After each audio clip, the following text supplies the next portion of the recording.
Hey guys, welcome back to the Always in Season podcast, episode number 18. This is our last week of the division breakdown, but like always, we'll first jump into weekly news. Yeah, so first up, a big contract for wide receiver Tyreek Hill. Him and the Dolphins reached an agreement on a restructured contract worth $90 million over the next 3 years. That includes $65 million guaranteed. That means the 4-year total of fully guaranteed money will be $106.5 million, which is the most ever for a receiver. Yeah, I mean, you're starting to see these big contracts given out to receivers. Jefferson got one, Amon-Ra got one, CD's probably going to get one. So Tyreek being one of the better receivers, especially last year, he was due for another big payday. So For sure.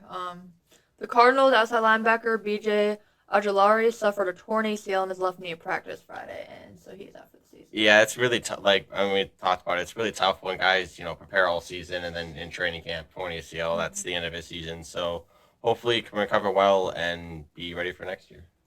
Another Cardinal update. So first round pick Zayvon Collins is signing a 2-year, $14 million extension that includes $11.25 million guaranteed. Yeah, I mean, obviously, like their big draft pick was Marvin Harrison, but locking up another first rounder like him is crucial for them. So. The Titans have signed safety Quandre Diggs to a 1-year deal. He's getting to reunite with some former teammates, so that's exciting. Yeah, 1 year deal, kind of looks to be an prove it year for him, prove it deal for him. Just more depth for them, and like you said, reunited with his teammates, so hopefully that can give him another boost. Yeah. The Eagles are signing former Jaguars free agent linebacker Shaquille Quarterman to a 1-year contract. Yeah, more depth for the Eagles. I mean, it looks to be kind of a minimal signing, but the Eagles are obviously looking to, after a disappointing year last year, looking to bounce back. So. Yeah, disappointing second half of the year. Yeah, right. Another big contract, which was the Chiefs signing stand-up kicker Harrison Butker to a 4-year, $25.6 million extension. It includes $17.75 million guaranteed. And now he is tied to KC through the 2028 season. And also, it's interesting, he represents himself just for those ones. Yeah, that's a big deal or big numbers for a kicker. Obviously Harrison though one of the best in the game, and then obviously like we both but love Harrison, and I mean Chiefs locked him up, so it's very underrated how important it is to have a stable kicker, and Harrison has proved that. So yeah, the Chiefs have their kicker at least for the next couple of years. Yeah, he's very reliable. Rams wide receiver Puka Nacua, he suffered an injury, a knee injury, and he is considered week to week. Yeah, that's they need to be really cautious with him because he seems to be one of their bright spots, young bright spots on their offense, especially with Stafford kind of getting to the end of his career. Puka seems to be the one guy that they really are probably going to end up building around, so they need to be cautious with him and not rush him back. So. The NFL announced that Broncos defensive lineman Ioamo Obazurki has been reinstated following a year-long suspension for violating the NFL gambling policy. Yeah, gambling. I think we've talked about it multiple times. I don't really understand it. Players just have suspended so much for gambling, but then when it comes to other things, they're not as punished. But he's back, and hopefully he learned his lesson. Yeah. Another injury here. Lions cornerback Emmanuel Mosley suffered a torn pec in practice. He is now out indefinitely. Yeah, that's another tough one for the Lions, especially, there seems to be a year for them where they kind of expect to not only win the division, but get further than they did last year and hopefully make a championship run. So. Yeah. Fox has officially announced their game broadcast crews for the 2024 NFL season, which is exciting. For those wondering, Tom Brady is with Kevin Bernhardt and Aaron Andrews. But there's a lot of great crews with Fox, and then of course the rules analysts are Mike Pereira and Dave Blandino again. Yeah, Brady is, we knew he was with Fox, and it'll be interesting to see how he does. We've seen guys like Tony Romo, quarterbacks that have had a lot of experience, and I don't think there's a quarterback with more experience than Tom Brady. So I'm looking forward to it. A guy that I think a lot of non-Patriots fans kind of wanted, out of the league just because he ran the league for so long. So I'm interested to see how he does, and hopefully he enjoys this analyst career and can be successful at it. Yeah, and he has a fun first game to cover, which is the Cleveland Browns versus the Dallas Cowboys, which I think everyone's looking forward to seeing how both those teams do this season. The Ravens have signed former Bucks and Falcons wide receiver Russell Gage. He missed all of last season with a ruptured patellar tendon. Yeah, I mean, again, another prove it year coming off an injury. Hopefully he can show something, but just more depth for them again. This isn't necessarily a surprise, but just still news. The Vikings did have Sam Darnold as their starting quarterback on this first unofficial depth chart. Who knows if preseason is going to affect that at all? I know some coaches were asked about the unofficial depth chart, such as Mike Tomlin and Matt LaFleur, and Mike Tomlin was saying things about how it is a quarterback race between Russell Wilson and Justin Fields. Wilson's been out a little bit with some injury, and Fields is going to be starting in this preseason game. Russell's not playing. Matt LaFleur was asked about the unofficial depth chart, and he was like, it's whatever. He was like, I look 2 minutes at it. He was like, it's nothing. Yeah. They haven't played a game yet. So, really, I mean, this is the first weekend of preseason games other than the Hall of Fame game. This is really going to be exciting to see, especially with some of these quarterback races, what these depth charts end up looking like week to week. Yeah.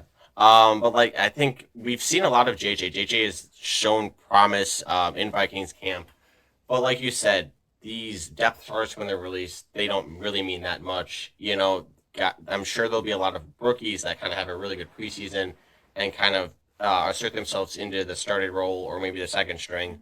And who knows with JJ, if he has a really good preseason, maybe he's starting week 1. Yeah, and we've talked about how it's probably better for guys like JJ or Bo Nix or really any of these rookies or young guys to have a chance to sit, have a chance to watch and learn. We've seen that pay off for certain quarterbacks, and we've seen starting right away as a rookie not pay off for other quarterbacks. So you can get thrown into the fire, and it can be a great learning experience because there's nothing like real game experience, but then also it's like you're usually going down before you go up, and so we'll see what happens after the official depth charts come out.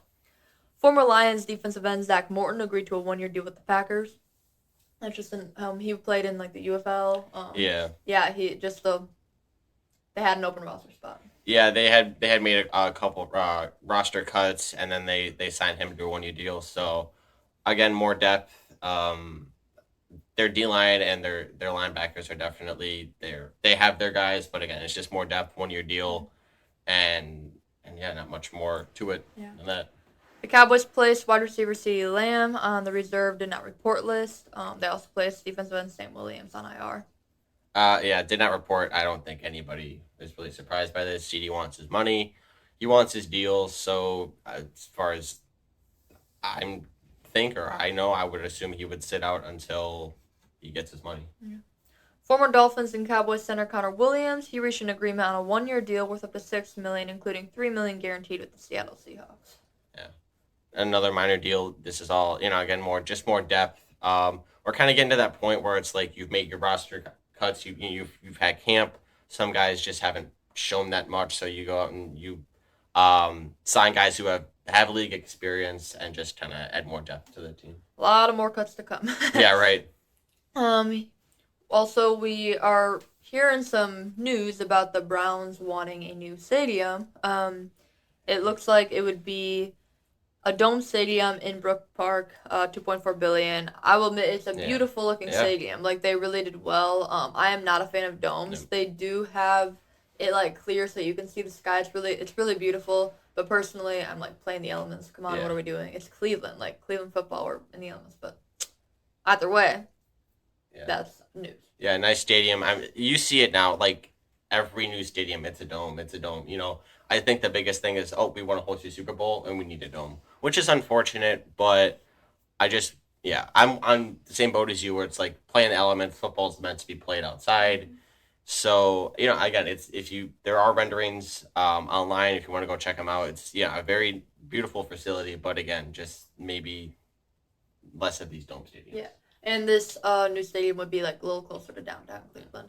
Now, one thing about the whole hosting the Super Bowl with the dome, I personally am so not a fan of you need a dome to host it. I understand why. Yeah. However, we're not requiring all the regular season games to have domes. So literally the main reasons that we're doing this is strictly because of the halftime show. Yeah. the other performances, the extracurricular stuff, not the actual game. Yeah. And that bothers me so much because the Super Bowl is the biggest game of the year. Let's focus on that. Yeah. Who wouldn't want to see a Super Bowl in the snow? Yeah. Who wouldn't want to see that? I would love to see that. Yeah. If it happens, it happens. Who doesn't want these guys having to play in the cold, play in the heat, whatever it is? We should be playing in the elements, but whatever. Chiefs head coach Andy Reid said Patrick Mahomes and the rest of their available offensive starters will play roughly a quarter in Saturday's preseason opener. Some people were surprised by this. I'm not sure why. Andy Reid always has been somebody who plays the starters a little bit in preseason, but still some more news. I'm on the boat that, like, I feel starters should play at least a drive. Like, training camp and practice is one thing, but just get the guys out there, get their timing down. Then, obviously, you have 3+ quarters to let your backups kind of, fight for their roster spots. But sitting out, like, all the preseason, I'm not a fan of it. But. Yeah, I think you can see that some players who or starters who don't play at all in the preseason, even if they just don't even play like a drive, there is some rust. And I'm not saying that the preseason is going to be the same as a regular season game. It's not. It's very vanilla, both offensive and defensive side of the ball. But it's still good to just get some game reps. That's why a lot of coaches do like the joint practices because you're seeing a different defense or a different offense. But still, I think it's good to play a little bit of starters. We're seeing a lot of starters who are going to play. Later on, we'll talk about how Josh Allen's going to play some. Jordan Love and the Packers starters, Patrick Mahomes. Again, Russell Wilson's not. I think he would have if it wasn't for the injury, but Justin Fields, who could be the starter, he's playing. And so the preseason will be really fun to watch, as well as, some rookie quarterbacks who we're definitely going to get to see, like Drake May. He's playing Thursday night, which is actually when we're recording this. So he's playing tonight, which is really, really fun.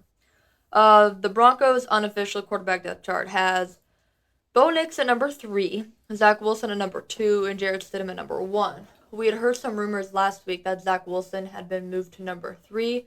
Not what the depth chart is showing. We'll see how it shakes out. We'll see what... I'm really excited to see the Broncos in preseason. I want to see all 3 of these quarterbacks play. Yeah, it's kind of like the Broncos are kind of a weird team where it's like they have pieces, but the quarterback is their biggest issue right now. And again, it's unofficial depth chart. Bo Nix is at 3. But I think if he comes out and just shows any kind of promise, they won't hesitate to at least move him up to the backup. And I do believe that probably by the end of the year, because they won't be really fighting for a playoff spot, they'll just see what they have in Bo and go from there. I do want to say that in his rookie year, Jordan Love was QB3 on the Packers roster. So it's not like this is, Bo Nix sucks, he's never going to become anything. That is not what this is at all. At least 5 fights broke out at Seattle Seahawks practice on Wednesday, including one in which star wide receiver DK Metcalf swung a helmet, pulling a Myles Garrett there, at cornerback Trey Brown. Why are we fighting? I don't know. We talked about this earlier. It's like, it's your own team. You could really, hurt one of your teammates, and then that could be costly for this season. There's nothing wrong with friendly back and forth, verbal altercations, but I don't get why we're fighting. Like we're grown men. Competition is great, but this is literally just my ego's getting the best of me, and my pride is, and it's ridiculous. DK's been one of those guys he's been a hothead for a while. Yeah. Anyways, that's just not what you want to see from one of your leaders, though. Like, he's definitely not the face of their offense right now, honestly. The 49ers are working on finalizing a deal with former Lions starting safety Tracy Walker. He's had 43 career starts, and so he worked out with San Francisco, expected to sign. Yeah, I mean, the Niners, they always have a good defense. Tracy Walker's been, like you said, he's been around the league for a while. More depth and more veteran leadership for the Niners. Yeah. We've had some all-white uniforms released, like we talked about the Packers last week. A few weeks ago, we talked about the Vikings. The Bengals had all-whites released last year, and they just announced today that they'll be wearing their all-white uniforms and helmets, which I love, in Week 8 versus the Philadelphia Eagles. I love the all-white uniforms. Some people like, they don't love it. They think it's too much, but I mean, you're seeing more and more all-whites. Kind of going back to a couple years ago when they had the color rush. I missed the color rush when they had those on Thursday nights. But we're seeing a lot more alternates now, which I think is good for the fans and the players. Some of the color rushes are not good out there, though. No, but I like the whole concept of it. Yeah. You know what I mean? Yeah, for sure. All right. This is what you've been wanting to talk about. Brandon Ayuk. We have been talking about Brandon Ayuk the entire offseason. I'm getting tired of it, personally. Drama. I'm so tired of it. We had an update first that the 49ers have the framework of a wide receiver Brandon Ayuk trade with both the Browns and the Patriots. It's up to Ayuk to decide if he will accept either team's contract terms. Later on, we hear that after inquiring about Brandon Ayuk's availability, the Patriots have decided not to explore any further trade possibilities with the 49ers regarding their standout wide receiver because they're excited about the young receivers and just want to focus on them. It is interesting, the concept of adding a star wide receiver means we can't really focus on the young receivers. Like, it just shows he's an attention getter, and attention grabber, I guess. We heard weeks ago about the Steelers, which I know you've seen other not official reports, but rumors about. And so it looks like Browns, Steelers, Patriots, but no longer Patriots, we think. So, I don't know. I've also heard Jaguars rumors a few weeks ago, but what the heck? Like, I'm sorry, but personally, like, who would want to sign somebody who's causing this much drama? Yeah. I'm so not it's a situation where it's like, at first came out, it was like, the Niners had structures with the Browns and with the Patriots, and it was like, okay, Ayuk, where do you want to go? And he was like, nope, I don't want to play there. I don't want to play there. So, again, not to knock out, like, Ayuk's a good player, but they're acting like he's a top 5 guy. He's apparently he's going to get paid like a top 5 guy, which, to each their own, I guess. But, yeah, it's been just drama. But the Niners have said that they want it done sooner rather than later, but that doesn't seem the case at all. So we'll see where this ends up. But as of now, he's still a Niner, and hopefully next week we'll have some. We're still on clarity. Brandon Ayuk and CeeDee Lamb watch. It's been so long of this. All right. So like we said, Josh Allen and some of the starters are going to play about a quarter in this preseason game against the Bears. So we'll get to see Josh Allen and Caleb Williams, which will be fun. Josh Allen was asked about missing wide receiver Stephon Diggs. He said, Steph's a great player, but what he had brought to this team was special. I don't know if I'd say miss. He was a guy that was reliable, you can look to. He's going to have the juice each and every day. I'm sure he's bringing it over there every day in Houston. He went on to say he's happy with who they have in Buffalo and how hard the guys have been working. We knew that there was tension, conflict between Allen and Diggs. They had a great chemistry on the field overall. Numbers-wise, they did well, had production, but they didn't seem to vibe off the field. Josh Allen's more of a quiet, I'm just kind of put my head down and work team player. Diggs, he wants his touches, he wants the ball. He's a more whatever pops into my head, I'm gonna say it. And I know that caused problems with the Vikings. Kirk Cousins caused problem with Bills and Josh Allen, and now with Stroud, we'll see what happens. But Stroud's younger, it's not like somebody who's like solidified his name in the league. Now Allen did say, like, yes, of course you miss those numbers, you miss that production, you miss having that reliable guy, but he doesn't necessarily. Yeah, it was kind of like a little dig, but he gave him his flowers as well. But it just goes to show that. Good pun, by the way. It just goes to show that numbers aren't everything. You have to have a guy that you can lean on in the locker room, and that's gonna bring that positive presence, and not just be a guy that's just gonna have a big ego and knock everybody down and this and that. So it seems like the Bills and Allen kind of they're okay that they moved on. Yes, we just got breaking news. It's not necessarily a surprise, but Nick Foles has called it a career. He just announced his retirement after 11 seasons. Super Bowl MVP. I mean, who wasn't rooting for the Eagles in that Super Bowl back in 2018 against the Patriots?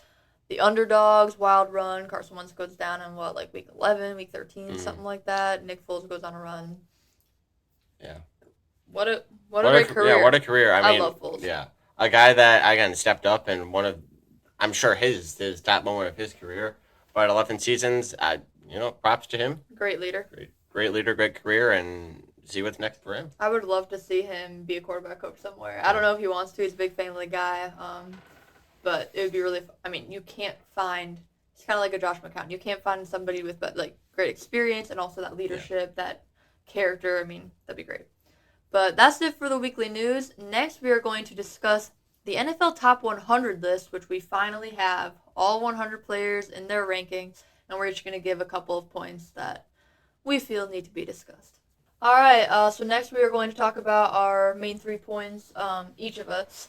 from the top 100 list. But first, in between these recordings, we had breaking news, which is Saints linebacker Pete Warner signed a 3-year contract extension worth over $25 million, including $17.5 million guaranteed. So now he is tied with the Saints through the 2027 season. Adam Schefter just reported that, so we just want to get that out there. Yeah, good deal for him. I feel like it's a solid deal for a guy that has been one of their few bright spots. So hopefully, going forward, the Saints can find something to build around. They've still been trying to find that for ever since Drew Brees is left. So their defense is pretty solid. Yeah. So it's just kind of a matter of finding their identity on offense. And head coach. Yeah. All right. So now for our top 100, we don't know what each other's lists are. We have not talked about it, but for my number 3, and I have stats. I'm going into detail. For number 3, why the heck is Aaron Rodgers on the list when he played 4 snaps? And this is no knock on him personally whatsoever. Yeah. His 2023 stats: 0 yards, 0 touchdowns, 0 interceptions. So good for him. 39.6 rating. He played 55 seconds of game time, and he was on the list. Not only was he on the list, but he was above players. Harrison Smith, who had 93 combined tackles and 6 quarterback hits. Trevor Lawrence, who had 21 touchdowns and 4,016 passing yards. Julian Love, who had 4 interceptions and 85 solo tackles. Deion Dawkins, who finished with 4th highest pass block win rate and allowed just 6.9% pressure rate, which was 3rd lowest among tackles. Terry McLaurin, who had 5 touchdowns and 1,002 receiving yards. Cameron Hayward, who had 2 sacks and 25 tackles. Levante David, who had 86 solo tackles and 4.5 sacks, 20 tackles for loss. And Zaire Franklin, who had 107 solo tackles, 179 combined tackles, and 1.5 sacks. That is stupid that Aaron Rodgers is on the list, for 1. And for 2, that he is above those players. It's dumb. Whoever the player is, for a player who is injured the entire season, basically, on the list. I understand that his overall ranking, as a player in the league, it's not what it is. It's from this past season. It is ridiculous that he is on that list, and yeah. I think we'll go obviously more in depth, but just I think a lot of people, this list came out and we're all just this is a miss, this is a miss. There's so many misses and so many players got snubbed. I'll go with my number 3, kind of piggybacking off yours. Baker Mayfield did not make this list. Baker Mayfield led Tampa. Tampa did well. They beat the Eagles in the playoffs. He had 4,044 yards, 28 touchdowns, and 10 interceptions. So Baker already plays with a chip on his shoulder. Yeah. I can't wait to see. So this season. I'm sure this doesn't phase him at all. That he didn't. But I just thought that was curious. There are a lot of players that also missed the list. Another one I'll just throw out is Will Anderson, Defensive Rookie of the Year. He didn't make the list. Obviously, his teammate C.J. Stroud was pretty high up, but I don't know. I liked Rodgers. I do like Rodgers, but again, this is not saying he's still a top. He is a top 100 player. When he's healthy, he is.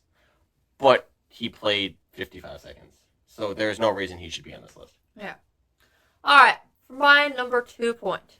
I've heard many people who are upset that CeeDee Lamb was ranked above Justin Jefferson. Let me read their 2023 season stats side by side. CeeDee Lamb, 135 receptions, 1,749 yards, and 12 touchdowns. Justin Jefferson, 68 receptions, 1,074 yards, and 5 touchdowns. Jefferson may be the better receiver overall, but last year CD statistically outplayed him, and so the rankings on the list make sense. Yes, CD played 17 games, and Justin Jefferson played 10, but again, that's where I personally would say amount of playing time should impact the list, especially if it affects the stats. Rodgers shouldn't be on the list at all. Jefferson absolutely belongs on this list, playing 10 games, but CD deserves to be ahead of him in this year's list based on stats. Yeah, I don't know. You disagree with it. I do disagree with it. I'll get into that more in my number 1. But I'll go with my number 2. Max Crosby at 10. I don't agree with it. He's definitely one of the better pass rushers in the game. Thankfully, he was the guys like Myles Garrett and T.J. Watt, Chris Jones, pass rushers that were above him that should be. But he had a good year last year. I'm not going to discredit that, but I just feel like to say he was a top 10 player in the league last year is a stretch. But I don't know. I'm just, like I said, I'm just glad that he was not above certain guys that are clearly better than him and had better years. But to put him at 10, I wouldn't. And now for my number 1 point, and it is about the number 1 ranked player, kind of. Tyreek Hill was ranked number 1 overall. He had a great season. Tyreek Hill is a great player, top 5 player in the league, probably. You can say he's the best receiver in the league. That you can clearly make an argument for that 100%. But if Patrick Mahomes is not the number 1 player, the only player that I believe you can rank above Patrick Mahomes from this past season is Christian McCaffrey. Yeah. There is no reason that Christian McCaffrey should not be number 1 if Patrick Mahomes is not number 1. That is what I believe personally. Just to run through the top 4, it was Tyreek Hill, Lamar Jackson, Christian McCaffrey, and Patrick Mahomes. And I know you love Lamar. Lamar had a great year. But like you said, Mahomes is coming off back-to-back Super Bowls. He is clear-cut the best quarterback, the best player in football, and should be number 1. So now, again, statistically, like Lamar had an MVP, Mahomes didn't. So I do understand having Lamar over Mahomes. I do.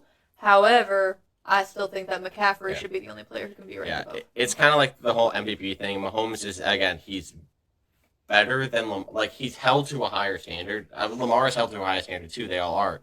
But like you said, McCaffrey, if Mahomes isn't there, McCaffrey should be there. That should be your 1-2. And then, I don't know. Like, Tyreek, obviously, had a great year in that offense. He thrived. But that'll just go into my number 1. It was Tyreek was at number 1.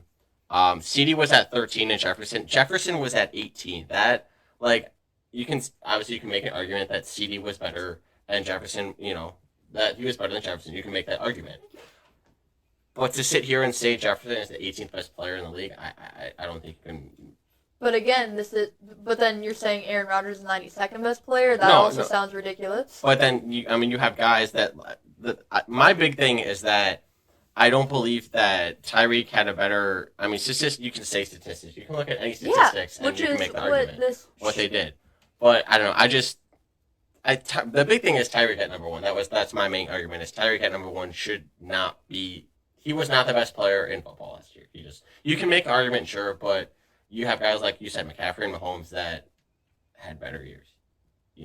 But again, this list came out. They had number 1, and people, I believe rightfully so, just freaked out because Mahomes came in at 4, and people's like, all right, who's ahead of him? And then, So. And personally, the reason I would have Mahomes above Lamar, because you might be like, oh, but regular season stats, okay, I get that. I factor in playoffs to this list. This is the players making this top 100 list, and it's about the entire season, including playoffs. A lot of the highlights we're seeing is, look what they did in the playoffs. So that is why I have Mahomes above Lamar, just for clarification. Yeah. But then again, you can make that, I would say, argument. But obviously, Jefferson didn't make the playoffs. CD didn't show up at all in that playoff game.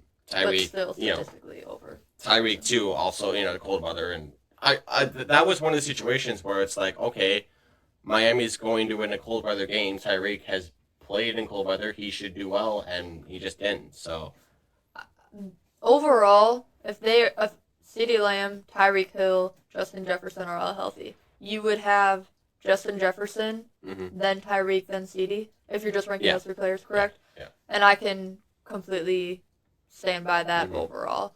I don't think, like I said, I think Jefferson overall is a better receiver than CeeDee Lamb. And when it comes to Jefferson versus Tyreek, Jefferson probably has more all-around ability, where Tyreek really thrives off of his speed. Yeah. But you can make that's 1A and 1B, those 2. Yeah. But still, this year, CeeDee Lamb outplayed Justin Jefferson statistically. Yeah. And then I think, like you said, 1A and 1B, you can't put CD at 1C. You have to put him at 2. Absolutely not. I don't even necessarily think he's the number 3 receiver. Yeah, I don't either, but apparently, statistically, he had a great year. And that offense was, it was a phenomenal offense until they went to the playoffs. Yeah, Dak and CD, everyone was like, how are they going to be stopped? They cannot be stopped until they were stopped in the playoffs. But yeah, that's it for our NFL Top 100 list. Next week, we will go over some of the Madden ratings. But our next segment this week, we are finally going to dive in to the NFC West, which is our last of the division breakdown, and we will start with the Arizona Cardinals.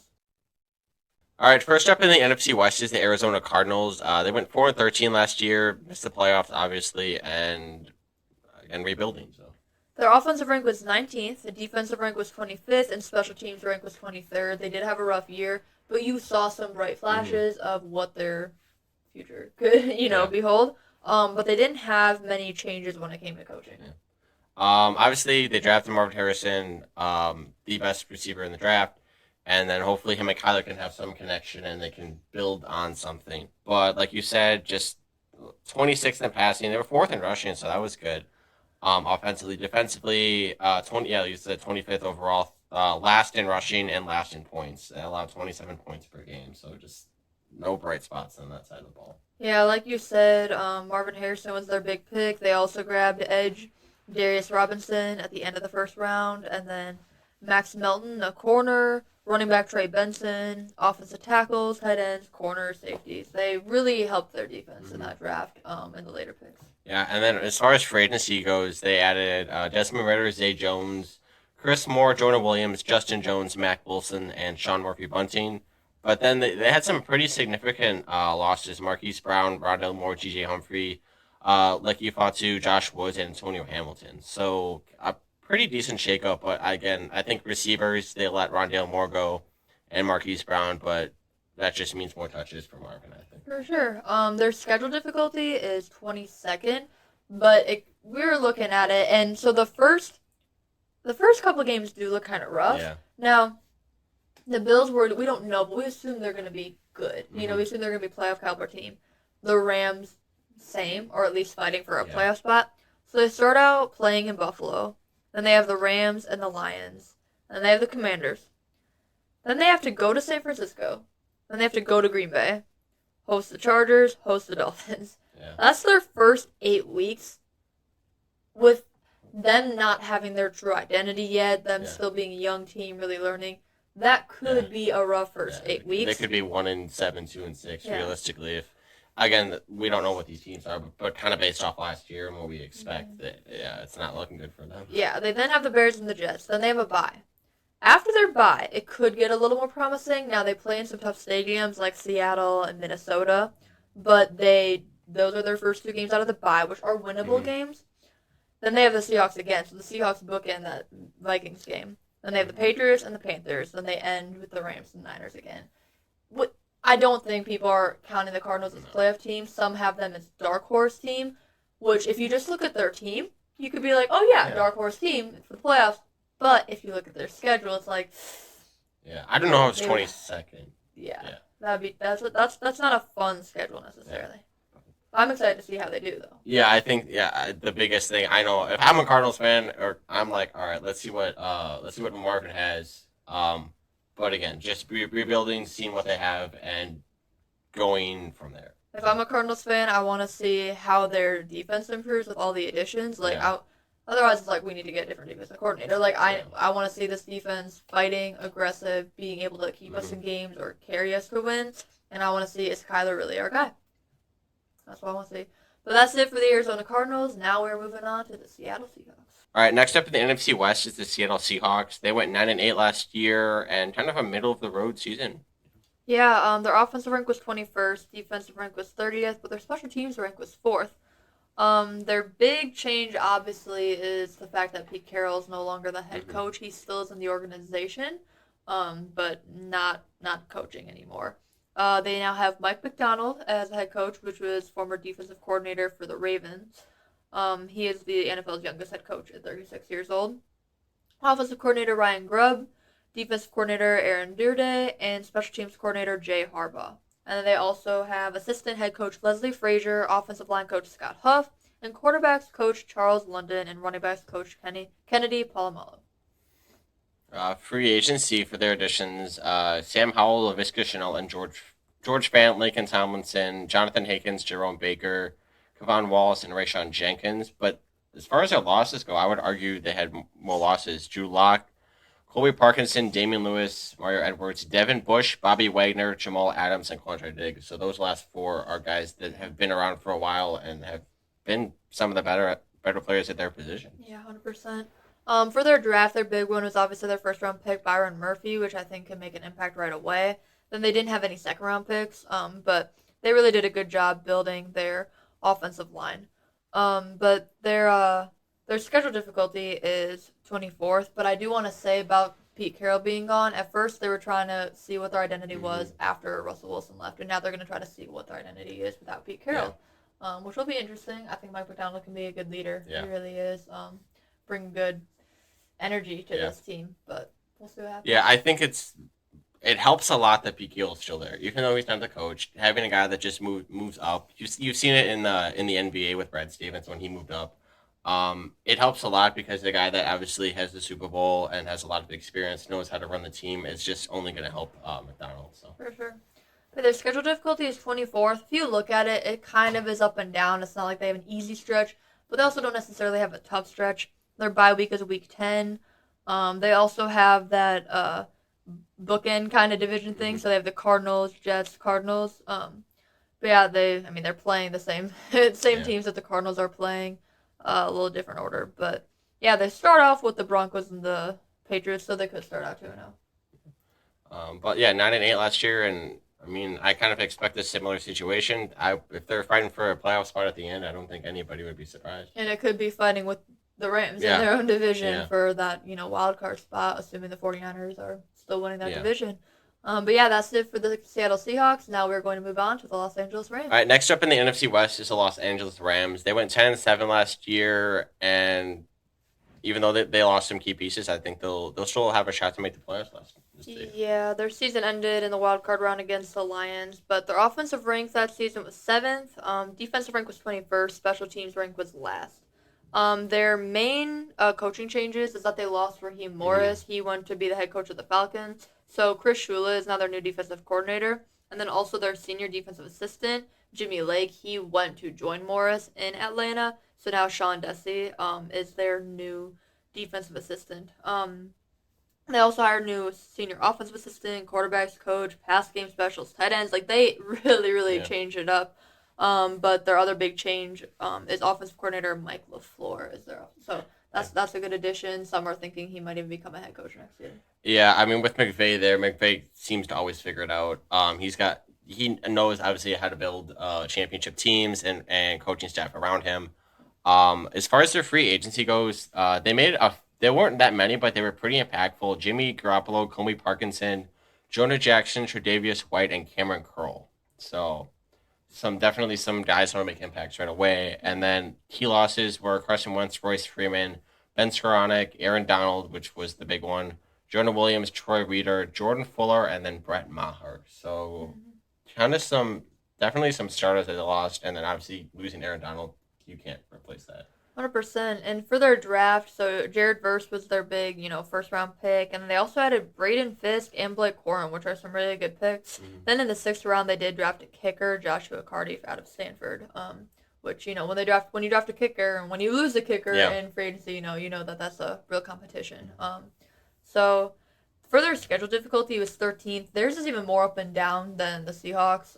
It's really like one game, okay, yeah, this is pretty tough. One game, all right, this is very winnable. You should win that game, especially with them being in the playoffs last year. Sean McVay is a good coach. He always has the team ready. Stafford's a great leader. But Aaron Donald, I think, is going to be a bigger loss to that defense than people are really talking about. Yeah.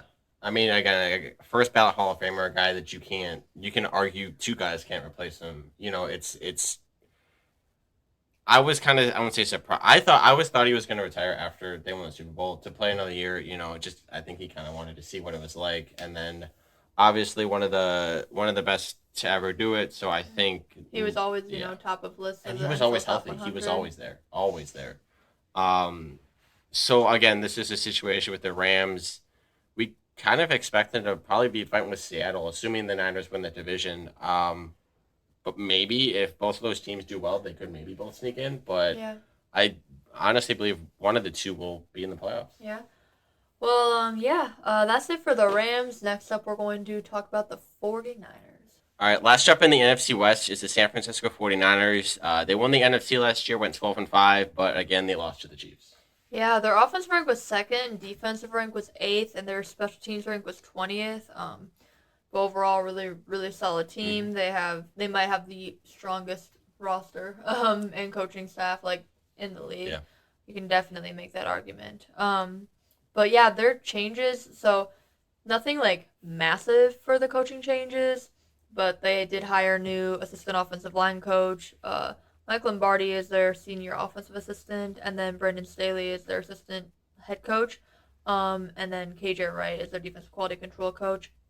Clay Kubiak has changed his title to offensive passing game specialist, and then Nick Sorensen has now changed his title to defensive coordinator.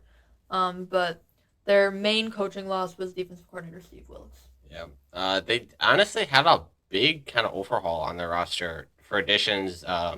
Josh Dobbs, Logan Thomas, Leonard Floyd, Jordan Elliott, Devontae Campbell, and Isaac Yiadom. For key losses, Sam Darnold, Ray McLeod, Randy Gregory, Chase Young, Eric Armstead, Sebastian Joseph Day, Javon Kinlaw, Owen Burks, Isaiah Oliver, and Logan Ryan. So, I mean, I would say they added and lost some pretty important guys. Yeah, they had some overhaul, but again, they're like really main key guys are still there. They need to win the Super Bowl. If they like them getting to the Super Bowl and losing is a disappointment. At this point they need to win it or it's a disappointing season. And that's a credit to them, like the position they've put themselves in these last couple of seasons, but they need to actually get the job done. Yeah. I think another big thing is Brock Purdy hasn't been paid yet, and you need to take advantage of that because he's due for a big payday. Is this offseason or next? He's due for a big payday soon because, again, he's still making rookie money and obviously being a last-round draft pick that he's not getting paid that much. The very last. Yeah. So, again, you've paid guys like Fred Warner and McCaffrey, guys that need to get paid, but making the Super Bowl is just not enough for this team with this talent. You have to win it. But for their draft, they grabbed Ricky Pearsall, which is a great addition for them, just another talent. And I think the fact that they have him and he's doing well just as a rookie, showing flashes, is that it makes them not as worried about the whole Brandon Ayuk situation. But then, they added some key pieces on both offense and defense in their later rounds. They had another running back just, to help with the backfield, even though McCaffrey is obviously their key guy. It's good to have backups, You never know when a guy goes down or just needs a break. But, yeah, I mean, they had a solid draft. They always do. They always find gems in later rounds, it seems. But, yeah, I mean, now for their schedule difficulty, it is 15th. This preseason, I'm not sure. We haven't fully heard how much their starters are going to play in each game. It will be interesting. Kyle Shanahan has gone back and forth on that over the years. But they start out week 1 regular season against the Jets on Monday Night Football, which everyone's looking forward to. Yeah. I'm so excited for that. See if Rodgers can make it through the game. Yeah. We'll see if he can make it through, the first drive. Yeah. And then we have the Vikings and the Rams. Patriots, Cardinals, Seahawks. Their bye week isn't until Week 9. The game everyone's looking forward to is Week 7 against the Chiefs. The game Cowboys fans are not looking forward to is Week 8 against them because last year the 49ers absolutely demolished the Cowboys. It was like the Cowboys didn't even show up. They also get to go to Lambeau this year, which a lot of people are looking forward to see how they do in Lambeau that later in the season against this new young Packers team that almost beat them in the playoffs. Obviously the division games are exciting. Week 16 against the Dolphins should be a really fun one. That one is in Miami, so the Dolphins don't have to worry. I mean, either way, they wouldn't have to worry about cold weather. But later in the season, the Dolphins struggle with cold weather, but they don't struggle later in the season overall. You know, they're a good team. So, obviously, the Lions game is going to be a fun one. In Week 17, they have a lot of, challenge. These are games that everyone wants to watch. But the 49ers always show up. They really do. It's not usually they had an off game. It's just they didn't. That was a good team that they played, and it's good that they're getting tested against these teams that they probably will run into again. And if they I don't know if they run into the Chiefs again in the Super Bowl and they lose again. You have to start talking about Kyle Shanahan being you can't exactly you can't win a big game, but. Well, hopefully they don't get to that position, but even if they don't win the Super Bowl this year, you kind of have to be this isn't enough. Is it time to move on from Shanahan? Which would be crazy. Or even if it's not time to move on from Shanahan, but let's get another voice in summer. Like we changed our defense coordinator this year. Are we changing offensive coordinator at all? Are we sticking with the guys we had? Like I don't know. It's like they're such a great team. Making a change feels stupid, but also If you not don't, yeah, making a change when you're getting the same result of getting Super Bowl and losing, or we just can't beat the Chiefs, or it just yeah, it's tough. And it's not like, again, they're not getting dominated by any team, not even the Chiefs. It's always a last second field goal, a last second touchdown, and any of their losses. It really is. But they have maybe the best team overall on paper. They have to get it done. yeah. But I'm so excited to watch this team. There's so many games that are scheduled Yeah. that I'm just like, get all the popcorn out. I want to watch it'll be a fun season for them, and hopefully they are challenged enough and ready enough, and then hopefully healthy enough Mm-hmm. that maybe they can finally get over this hump that they've been trying to forever. Yeah. It seems to be. 100%. But yeah, so that's it for the NFC West, and that wraps up our series on the division breakdowns. And the season, I mean, it is right upon us. We can taste it. We are so excited. Tonight. Preseason tonight, yeah. And I mean, we're just both so excited for the season. But we are going to start getting everybody ready for the season in our next couple podcasts. Like we talked about, we will talk about Madden ratings, kind of like how we talked about the NFL Top 100. But we're going to do a deep dive into the AFC, going into our not playoff predictions, but our record predictions, which in the end will say these are what our before the season, what we think who is going to make the playoffs. In each division and the wild card teams, we're going to do AFC first. The next week we'll do the NFC. Following that, we'll start getting into actual week by week predictions, and we'll keep you updated on weekly news and any preseason highlights. See how those unofficial depth charts become more official. Yeah, So yeah, we're excited. But that's it for this week. See you guys next week.